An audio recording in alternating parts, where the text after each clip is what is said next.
BA first year political science की online class में आपका फिर से स्वागत। देखिए, मैंने आपको कल बताया था कि राजनीति विज्ञान एक प्रकार से वह सब्जेक्ट या वह विषय है जो राजनीतिक क्रियाओं की अध्ययन करता है। लेकिन विशेष तौर से मैं ये भी मानता हूँ कि राजनीतिक विज्ञान को आधुनिक राजनीतिक विज्ञान तक पहुँचने के लिए मैंने आपको दो सीढ़ियाँ बताई।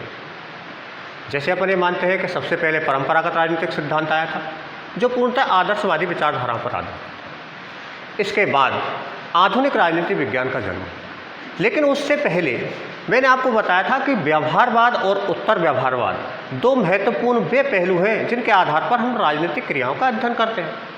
मैंने आपको कल या पिछली वीडियो में बताया था कि व्यवहारवाद का जब उदय हुआ था तो जिन आधारों पर परंपरागत राजनीतिक सिद्धांत राजनीतिक क्रियाओं का अध्ययन करती है उनको छोड़कर व्यवहारिकता के आधार पर राजनीतिक क्रियाओं का अध्ययन किया जाने लगा। साथ साथ में अपन ये मानते हैं कि इन विचारकों ने व्यवहारवाद को जो ज़्यादा महत्व दिया और वो मानते हैं कि व्यवहारवाद राजनीतिक विज्ञान की अध्ययन सामग्री के रूप में हमें अच्छे से समझा सकती है, जिसमें डेविड ईस्टन थी और जिन्होंने अपनी पुस्तक बिहेवियर के तहत हमें व्यवहारवादी विचारधाराओं से संबंधित करा। जैसे मूल्यों के स्थान पर तथ्यों को जोड़ दिया जाने लगा, वैज्ञानिक पद्धतियों को अपनाया जाने लगा, इसके बाद सरकार के अंगों का बृहद अध्ययन किया जाने लगा। इस प्रकार के व्यवहारवाद के कुछ विचारक तो ऐसे हैं जो केवल व्यवहारवाद का समर्थन करते हैं, जैसे कि अल्फ्रेड है, सिबली है, मैट्रिक है, रॉबर्ट एडेल है। और विशेष तौर से जो व्यवहारवाद के बारे में सबसे अधिक जो चर्चा की थी वो थी चार्ल्स मैरियम के द्वारा। उन्होंने अपनी पुस्तक न्यू एस्पेक्ट ऑफ पॉलिटिक्स के तहत जो 1925 ईस्वी में प्रकाशित की गई थी, व्यवहारवाद को राजनीति विज्ञान का आधार माना। इससे पूर्व भी बैटले ने द प्रिंसेस ऑफ गवर्नमेंट जो 1905 में प्रकाशित की थी, उसके तहत भी व्यवहारवाद को राजनीति विज्ञान को विशेष महत्व दिया गया। लेकिन कुछ ऐसी परिस्थितियां पैदा हुई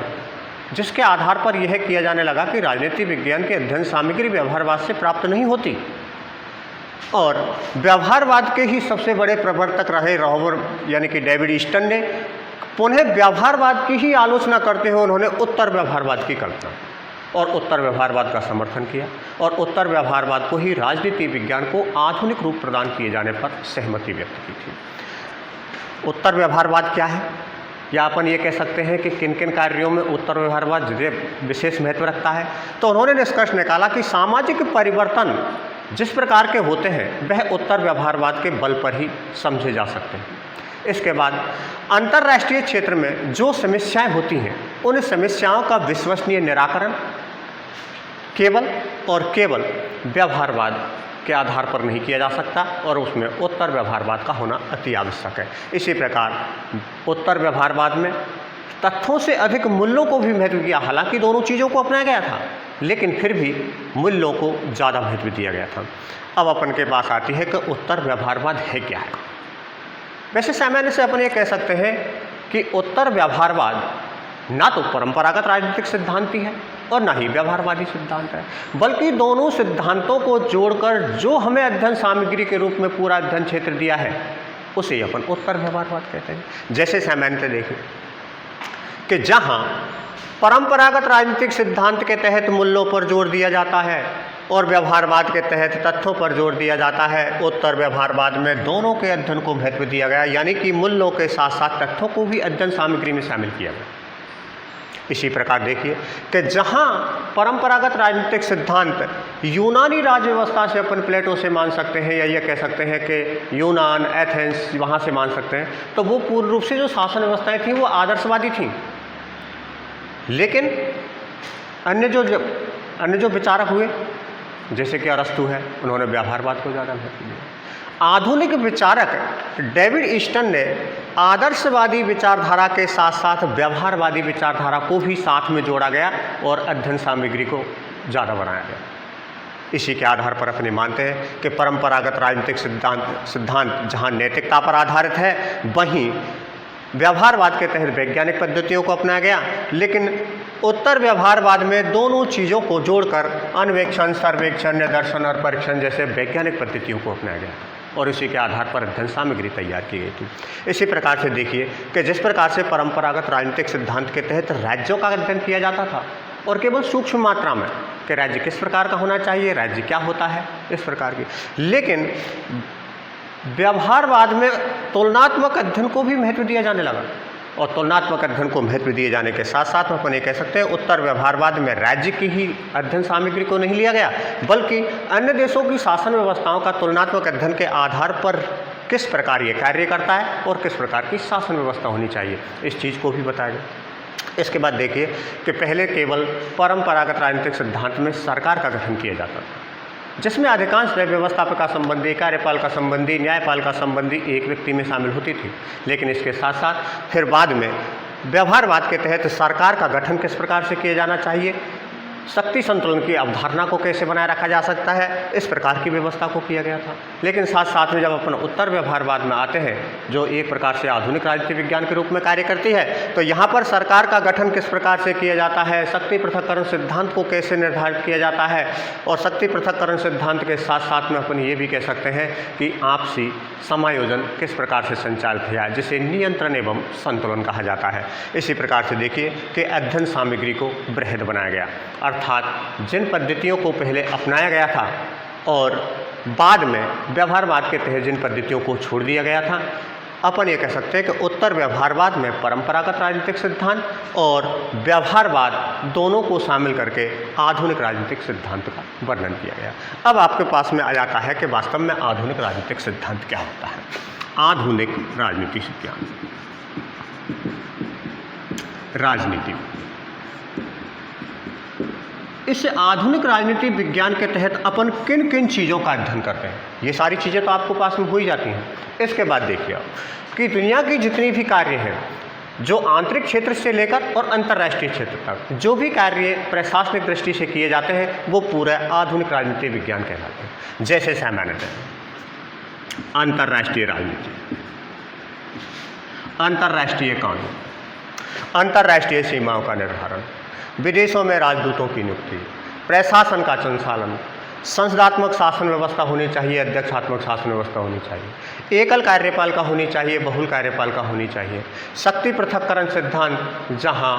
व्यवस्थापिका, कार्यपालिका, न्यायपालिका इत्यादियों के वर्णन किया जाता है। इसके साथ साथ में राज्य की सीमाओं किस प्रकार से की जानी चाहिए, राज्य के कौन कौन से आवश्यक तत्व हैं, तुलनात्मक क्षेत्र में विदेश नीतियों का निर्धारण कैसे किया जाता है, राज्यों के राज्य प्रधान संप्रभु शक्ति के मालिक होते हैं या वंशानुगत आधार पर निर्धारित किए जाते हैं, लोक कल्याणकारी राज्य की स्थापना की जाए। वर्तमान में आप जो भी चीज़ों को राजनीति विज्ञान के तहत अगर मानते हैं और पढ़ते हैं और आपको अध्ययन सामग्री जो प्राप्त होती है, उसे अपन आधुनिक राजनीति विज्ञान कहते हैं। सामान्यतः आधुनिक राजनीति विज्ञान के तहत अपन ये मानते हैं कि आंतरिक क्षेत्र में ही नहीं बल्कि बाहरी क्षेत्र में भी यह पूर्ण रूप से कार्य करता है।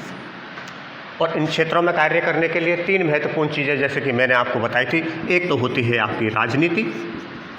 एक होती है आपकी नीति और एक होती है आपकी कूटनीति। राजनीति का क्षेत्र आंतरिक माना जाता है और इस राजनीति के तहत अपन ये मानते हैं कि प्रशासनिक व्यवस्थाओं के संचालन इस प्रकार से किया जाना चाहिए कि राज्य को चाहे नुकसान होता हो, लेकिन जनसाधारण और नागरिकों को ज़्यादा से ज़्यादा सुविधाएं प्रदान की जाती हैं और राज्य के विकास को महत्व दिया जाता है। दूसरी तरफ अपन कहते हैं कि नीति और कूटनीति, जैसे किसी का अपन पॉलिसी के नाम से जानते हैं और इसे अपन डिप्लोमेसी के नाम से। इन नीतियों का उपयोग या कूटनीतियों का उपयोग अंतर्राष्ट्रीय क्षेत्र में एक राष्ट्र अपने हितों को बनाए रखने के लिए और अपनी सीमाओं की सुरक्षा को बनाए रखने के लिए, लेकिन इसके साथ साथ में अपनी मुद्रास्फीति की दर को बढ़ाने के लिए, प्रति व्यक्ति आय को बढ़ाने के लिए, आवश्यकताओं की पूर्ति करने के लिए नीति एवं कूटनीति तत्वों का उपयोग करता है। जैसे अपन मानते हैं कि नीतियों का संबंध तो केवल दो देशों के मध्य आपूर्ति के आधार पर किया जाता है। जैसे मैंने बताया था कि किसी एक राज्य में यदि पान का उत्पादन ज़्यादा होता है और दूसरे में अगर चीनी का उत्पादन होता है, तो एक देश से निर्यात किया जाता है पान और उस देश से लिए यानी कि चीनी आयात की जाती है, तो दोनों की आवश्यकताओं की पूर्ति की। इस नीति के तहत दोनों ही राज्यों को फायदा होता है। लेकिन कूटनीति के तहत केवल स्वार्थ सिद्धि के आधार पर समझौते किए जाते हैं और वो समझौते इस प्रकार से किए जाते हैं कि एक राष्ट्र अपने हितों की पूर्ति के लिए दूसरे राष्ट्र की अवहेलना करता है और वह ये नहीं जानता कि दूसरे राष्ट्र का कितना अहित होगा या नहीं होगा। ये सारी जो चीज़ें हैं, आंतरिक क्षेत्र हो या बाहरी क्षेत्र हो, इन क्षेत्रों के आधार पर अपन ये कह सकते हैं कि अंतर्राष्ट्रीय क्षेत्र हो या आंतरिक क्षेत्र हो, राजनीतिक क्रियाएं विशेष महत्व रखती हैं और इन्हीं के आधार पर हम राजनीति विज्ञान का विश्लेषण करते हैं। अब इसके बारे में आपको नेक्स्ट बताऊंगा मैं कि किस प्रकार से राजनीति विज्ञान का अंतःशास्त्रीय अध्ययन क्षेत्र, यानी कि राजनीति विज्ञान एक स्वतंत्र विषय नहीं होते हुए भी किन किन विषयों के साथ में जुड़ा हुआ है, और इसके बारे में आपको नेक्स्ट ऑनलाइन क्लास में। धन्यवाद।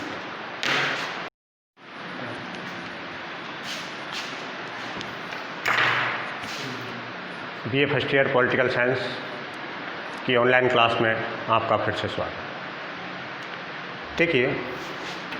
मैंने आपको कल बताया था कि राजनीति विज्ञान एक प्रकार से वह सब्जेक्ट या वह विषय है जो राजनीतिक क्रियाओं की अध्ययन करता है। लेकिन विशेष तौर से मैं ये भी मानता हूँ कि राजनीति विज्ञान को आधुनिक राजनीतिक विज्ञान तक पहुँचने के लिए मैंने आपको 2 सीढ़ियाँ बताई। जैसे अपन ये मानते हैं कि सबसे पहले परंपरागत राजनीतिक सिद्धांत आया था जो पूर्णतः आदर्शवादी विचारधाराओं पर आधारित। इसके बाद आधुनिक राजनीति विज्ञान का जन्म। लेकिन उससे पहले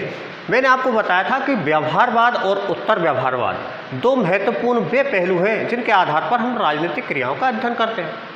मैंने आपको कल या पिछली वीडियो में बताया था कि व्यवहारवाद का जब उदय हुआ था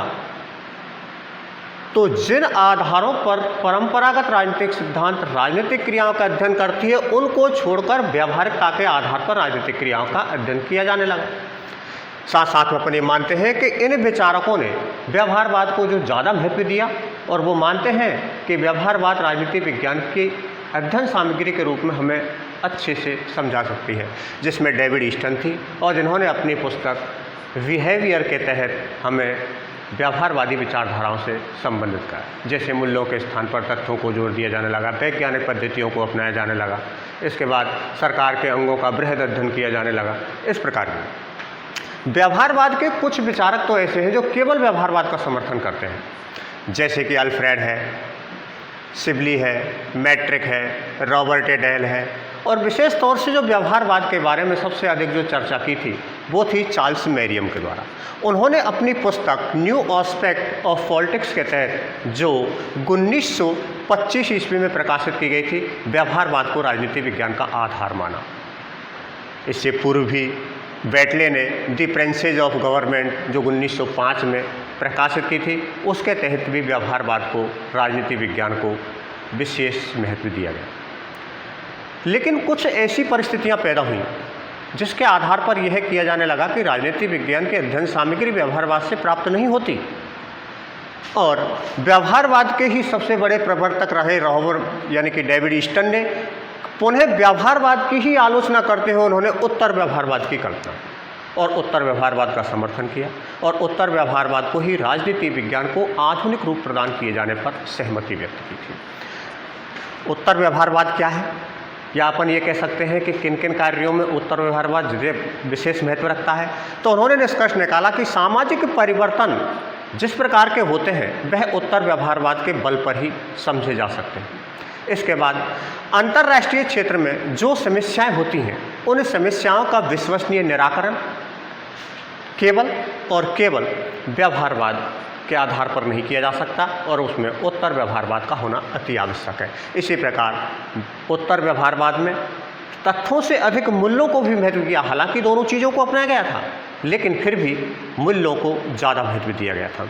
अब अपन के पास आती है कि उत्तर व्यवहारवाद है क्या है। वैसे सामान्य से अपन ये कह सकते हैं कि उत्तर व्यवहारवाद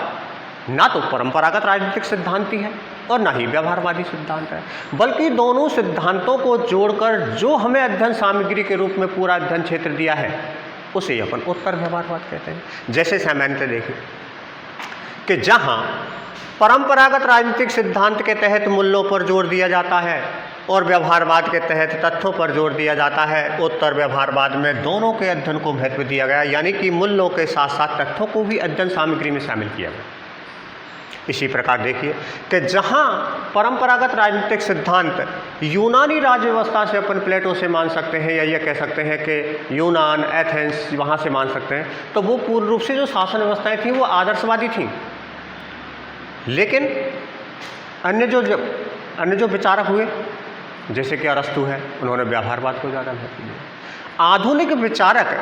डेविड ईस्टन ने आदर्शवादी विचारधारा के साथ साथ व्यवहारवादी विचारधारा को भी साथ में जोड़ा गया और अध्ययन सामग्री को ज़्यादा बनाया गया। इसी के आधार पर अपने मानते हैं कि परंपरागत राजनीतिक सिद्धांत जहाँ नैतिकता पर आधारित है, वहीं व्यवहारवाद के तहत वैज्ञानिक पद्धतियों को अपनाया गया, लेकिन उत्तर व्यवहारवाद में दोनों चीज़ों को जोड़कर अन्वेक्षण, सर्वेक्षण, निदर्शन और परीक्षण जैसे वैज्ञानिक पद्धतियों को अपनाया गया और इसी के आधार पर अध्ययन सामग्री तैयार की गई थी। इसी प्रकार से देखिए कि जिस प्रकार से परंपरागत राजनीतिक सिद्धांत के तहत राज्यों का अध्ययन किया जाता था और केवल सूक्ष्म मात्रा में कि राज्य किस प्रकार का होना चाहिए, राज्य क्या होता है, इस प्रकार की, लेकिन व्यवहारवाद में तुलनात्मक अध्ययन को भी महत्व दिया जाने लगा और तुलनात्मक अध्ययन को महत्व दिए जाने के साथ साथ अपन ये कह सकते हैं उत्तर व्यवहारवाद में राज्य की ही अध्ययन सामग्री को नहीं लिया गया, बल्कि अन्य देशों की शासन व्यवस्थाओं का तुलनात्मक अध्ययन के आधार पर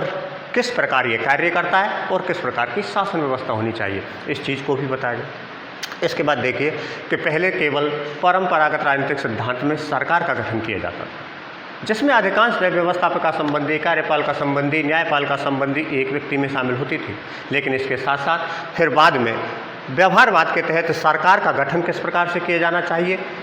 शक्ति संतुलन की अवधारणा को कैसे बनाए रखा जा सकता है, इस प्रकार की व्यवस्था को किया गया था। लेकिन साथ साथ में जब अपन उत्तर व्यवहारवाद में आते हैं, जो एक प्रकार से आधुनिक राजनीति विज्ञान के रूप में कार्य करती है, तो यहाँ पर सरकार का गठन किस प्रकार से किया जाता है, शक्ति पृथक्करण सिद्धांत को कैसे निर्धारित किया जाता है और शक्ति पृथक्करण सिद्धांत के साथ साथ में अपन ये भी कह सकते हैं कि आपसी समायोजन किस प्रकार से संचालित किया है, जिसे नियंत्रण एवं संतुलन कहा जाता है। इसी प्रकार से देखिए कि अध्ययन सामग्री को बृहद बनाया गया, अर्थात जिन पद्धतियों को पहले अपनाया गया था और बाद में व्यवहारवाद के तहत जिन पद्धतियों को छोड़ दिया गया था, अपन ये कह सकते हैं कि उत्तर व्यवहारवाद में परंपरागत राजनीतिक सिद्धांत और व्यवहारवाद दोनों को शामिल करके आधुनिक राजनीतिक सिद्धांत का वर्णन किया गया। अब आपके पास में आ जाता है कि वास्तव में आधुनिक राजनीतिक सिद्धांत क्या होता है। आधुनिक राजनीतिक सिद्धांत, राजनीति, इस आधुनिक राजनीति विज्ञान के तहत अपन किन किन चीज़ों का अध्ययन करते हैं, ये सारी चीज़ें तो आपको पास में हो ही जाती हैं। इसके बाद देखिए आप कि दुनिया की जितनी भी कार्य हैं, जो आंतरिक क्षेत्र से लेकर और अंतर्राष्ट्रीय क्षेत्र तक जो भी कार्य प्रशासनिक दृष्टि से किए जाते हैं, वो पूरा आधुनिक राजनीति विज्ञान कहलाते हैं। जैसे सामान्यतः अंतर्राष्ट्रीय राजनीति, अंतर्राष्ट्रीय कानून, अंतर्राष्ट्रीय सीमाओं का निर्धारण, विदेशों में राजदूतों की नियुक्ति, प्रशासन का संचालन, संसदात्मक शासन व्यवस्था होनी चाहिए, अध्यक्षात्मक शासन व्यवस्था होनी चाहिए, एकल कार्यपालिका होनी चाहिए, बहुल कार्यपालिका होनी चाहिए, शक्ति पृथक्करण सिद्धांत जहां व्यवस्थापिका, कार्यपालिका, न्यायपालिका इत्यादियों के वर्णन किया जाता है। इसके साथ साथ में राज्य की सीमाओं किस प्रकार से की जानी चाहिए, राज्य के कौन कौन से आवश्यक तत्व हैं, तुलनात्मक क्षेत्र में विदेश नीतियों का निर्धारण कैसे किया जाता है, राज्यों के राज्य प्रधान संप्रभु शक्ति के मालिक होते हैं या वंशानुगत आधार पर निर्धारित किए जाते हैं, लोक कल्याणकारी राज्य की स्थापना की जाए। वर्तमान में आप जो भी चीज़ों को राजनीति विज्ञान के तहत अगर मानते हैं और पढ़ते हैं और आपको अध्ययन सामग्री जो प्राप्त होती है, उसे अपन आधुनिक राजनीति विज्ञान है। सामान्यतः आधुनिक राजनीति विज्ञान के तहत अपन ये मानते हैं कि आंतरिक क्षेत्र में ही नहीं बल्कि बाहरी क्षेत्र में भी यह पूर्ण रूप से कार्य करता है और इन क्षेत्रों में कार्य करने के लिए तीन महत्वपूर्ण चीज़ें जैसे कि मैंने आपको बताई थी, एक तो होती है आपकी राजनीति, एक होती है आपकी नीति और एक होती है आपकी कूटनीति। राजनीति का क्षेत्र आंतरिक माना जाता है और इस राजनीति के तहत अपन ये मानते हैं कि प्रशासनिक व्यवस्थाओं के संचालन इस प्रकार से किया जाना चाहिए कि राज्य को चाहे नुकसान होता हो, लेकिन जनसाधारण और नागरिकों को ज़्यादा से ज़्यादा सुविधाएं प्रदान की जाती हैं और राज्य के विकास को महत्व दिया जाता है। दूसरी तरफ अपन कहते हैं कि नीति और कूटनीति, जैसे कि इसे अपन पॉलिसी के नाम से जानते हैं और इसे अपन डिप्लोमेसी के नाम से। इन नीतियों का उपयोग या कूटनीतियों का उपयोग अंतर्राष्ट्रीय क्षेत्र में एक राष्ट्र अपने हितों को बनाए रखने के लिए और अपनी सीमाओं की सुरक्षा को बनाए रखने के लिए, लेकिन इसके साथ साथ में अपनी मुद्रास्फीति की दर को बढ़ाने के लिए, प्रति व्यक्ति आय को बढ़ाने के लिए, आवश्यकताओं की पूर्ति करने के लिए नीति एवं कूटनीति तत्वों का उपयोग करता है। जैसे अपन मानते हैं कि नीतियों का संबंध तो केवल दो देशों के मध्य आपूर्ति के आधार पर किया जाता है। जैसे मैंने बताया था कि किसी एक राज्य में यदि पान का उत्पादन ज़्यादा होता है और दूसरे में अगर चीनी का उत्पादन होता है तो एक देश से निर्यात किया जाता है पान और उस देश के लिए यानी कि चीनी आयात की जाती है। तो दोनों की आवश्यकताओं की पूर्ति की इस नीति के तहत दोनों ही राज्यों को फायदा होता है। लेकिन कूटनीति के तहत केवल स्वार्थ सिद्धि के आधार पर समझौते किए जाते हैं और वो समझौते इस प्रकार से किए जाते हैं कि एक राष्ट्र अपने हितों की पूर्ति के लिए दूसरे राष्ट्र की अवहेलना करता है और वह ये नहीं जानता कि दूसरे राष्ट्र का कितना अहित होगा या नहीं होगा। ये सारी जो चीज़ें हैं, आंतरिक क्षेत्र हो या बाहरी क्षेत्र हो, इन क्षेत्रों के आधार पर अपन ये कह सकते हैं कि अंतर्राष्ट्रीय क्षेत्र हो या आंतरिक क्षेत्र हो, राजनीतिक क्रियाएं विशेष महत्व रखती हैं और इन्हीं के आधार पर हम राजनीति विज्ञान का विश्लेषण करते हैं। अब इसके बारे में आपको नेक्स्ट बताऊंगा मैं कि किस प्रकार से राजनीति विज्ञान का अंतःशास्त्रीय अध्ययन क्षेत्र यानी कि राजनीति विज्ञान एक स्वतंत्र विषय नहीं होते हुए भी किन किन विषयों के साथ में जुड़ा हुआ है और इसके बारे में आपको नेक्स्ट ऑनलाइन क्लास। धन्यवाद।